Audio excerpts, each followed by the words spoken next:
प्राकृतिक खेती करता हूँ। मिस्टर जेके श्रॉफ हैं, मैं उनका फ़ैन हूँ। नमस्कार सर। नमस्कार। क्या शुभ नाम है सर आपका? मेरा नाम अविनाश सिंह दांगी। अविनाश सर, आप थोड़ा अपने प्रोडक्ट के बारे में, अपनी कंपनी के बारे में बताइए सर प्लीज़। मैं बेसिकली एक फार्मर हूँ जी।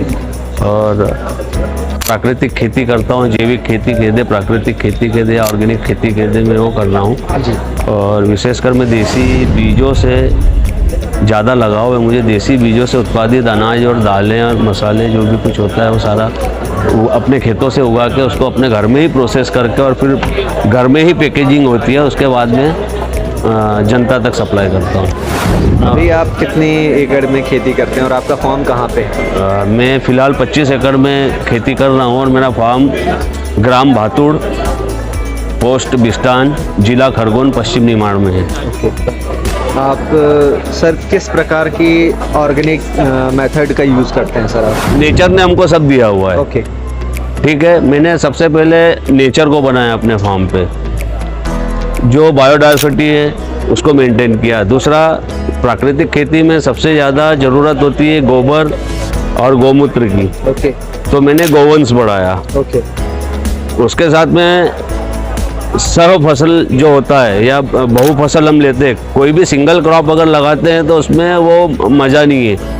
एक फसल दूसरी फसल को सहयोग करती है, तो बहु फसल लगाना शुरू किया। मिक्स क्रॉपिंग जिसको कहते हैं, वो भी मैंने लगाना शुरू किया। मैं एक साथ 4 से 5 क्रॉप लेता हूँ। ओके। तो उससे एक फसल दूसरी फसल को सहयोग करती है और कीड़ा लगने की जो समस्या है वो कम हो जाती है। सर, आपको ये ऑर्गेनिक फार्मिंग करने की प्रेरणा कहाँ से मिली?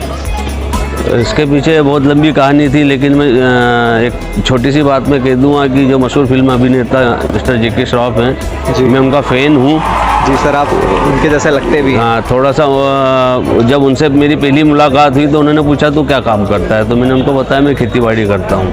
जी। तब उन्होंने मुझे मशवरा दिया था कि तू ये केमिकल वाली खेती बंद करके और ऑर्गेनिक फार्मिंग या जो प्राकृतिक खेती है, जैविक खेती है, वो शुरू करो। ओके।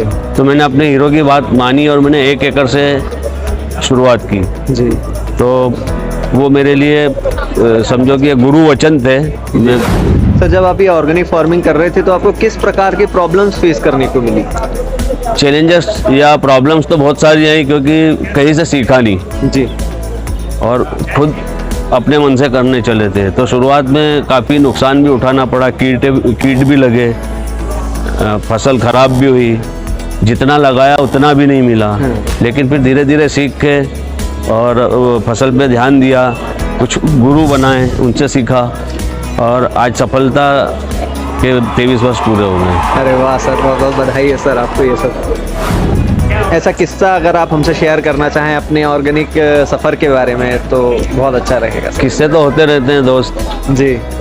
मेरे साथ तो हमेशा ही किस्से हुए। मैं इस ऑर्गेनिक फार्मिंग की फील्ड में आया तो अभी मेरे लिए किस्सा ही था। मेरे लिए फनी मोमेंट था कि मैं तो अपने किसी अच्छे से अपने दोस्त से मिलने के लिए गया था। हाँ। लेकिन उसने मुझे आज बढ़िया तरीके से काम धंधे से लगा दिया और एक ऑर्गेनिक फार्मिंग में या देसी सीड सेवर में एक सेलिब्रिटी बना के खड़ा कर दिया। सर, आप के फ्यूचर प्लान्स क्या हैं? आप कैसा चाहते हैं कि आपका ब्रांड समाज में और इस एनवायरनमेंट को कैसा फुलफिल करे? मेरा फ्यूचर ब्रांड तो सिर्फ जनता के लिए और फार्मर्स लोगों के लिए बोलूँगा। मैं अपना ब्रांड तो ग्रो कर रहा है और करता रहेगा, क्योंकि आजकल इन चीज़ों की डिमांड मार्केट में बहुत ज़्यादा बढ़ गई है। लेकिन मैं मेरे फार्मर फ्रेंड्स को ये मशवरा देना चाहता हूँ कि भाई जितने भी किसान लोग हैं, आप सारे लोग सुन लो भाई साहब, कि जितने भी लोग आप केमिकल वाली फार्मिंग कर रहे हैं वो सारे छोड़ दो। आज आप देख रहे हैं कि 18 से 20 साल के बच्चे हार्ट अटैक से मर रहे हैं, शुगर हो रहा है, माइग्रेन हो रहा है, पता नहीं कितने कितने तरह की बीमारी हो रही है। उसके पीछे सारा जो कुछ है सिर्फ खान-पान है। आप अपना खान-पान सुधारें। जिसके पास खेती है वो भाई सिर्फ 1 एकड़ में अपने परिवार के लिए दाल सब्जी अनाज उगाएं और वही खाएं। आपका परिवार स्वस्थ रहेगा, बड़ी खुशी होगी। ये मेरा छोटा सा मशवरा है, अगर आपको अच्छा लगे तो आप अपनाएं। राम राम। बहुत बढ़िया सर, बहुत अच्छा लगा सर आपसे मिलकर। बहुत बहुत धन्यवाद सर।